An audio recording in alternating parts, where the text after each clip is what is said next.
টাকার বিনিময়ে চাকরি দেওয়ার টোপ দেওয়ার অভিযোগে গ্রেপ্তার হলেন বিজেপির বনগাঁ সাংগঠনিক জেলার কোষাধ্যক্ষ। তিনি আবার মন্ত্রী শান্তনু ঠাকুর ও বনগাঁ সাংগঠনিক জেলার বিজেপি সভাপতি দেবদাস মণ্ডল ঘনিষ্ঠ। বিজেপি নেতার গ্রেপ্তারের খবর সোশ্যাল মিডিয়ায় ছড়িয়ে পড়তেই চাঞ্চল্য ছড়িয়েছে।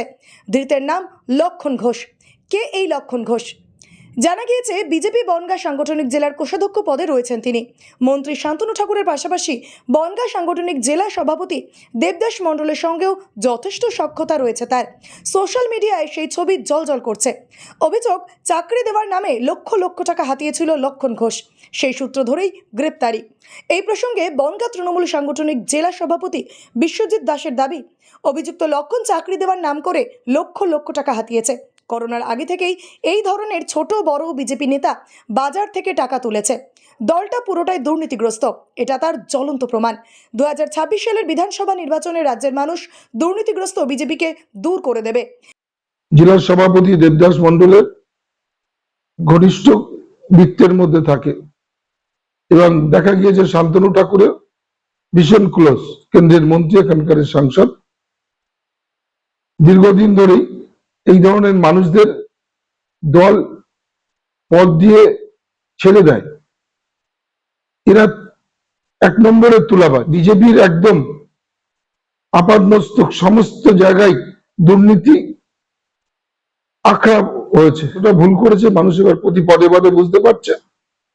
আগামী দিনে এর জবাব পাবে। এই তুলাবাজদের মানুষ দূর করবার জন্য 26-এর বিধানসভায় বেছে। বিজেপি সাংগঠনিক জেলা সভাপতি দেবদাস মণ্ডল বলেন, বিজেপিতে ঘনিষ্ঠ বলে কিছু হয় না। কে কার সঙ্গে ছবি তুললো এবং কোথায় পোস্ট করলো সেটা দেখার দায়িত্ব দলের নয়। এটা 2018 সালের ঘটনা। 2018 সাল থেকে তিনি জামিনে মুক্ত আছেন। আদালতে হাজিরা না দেওয়ায় গত বৃহস্পতিবার তাকে গ্রেপ্তার করা হয়েছে।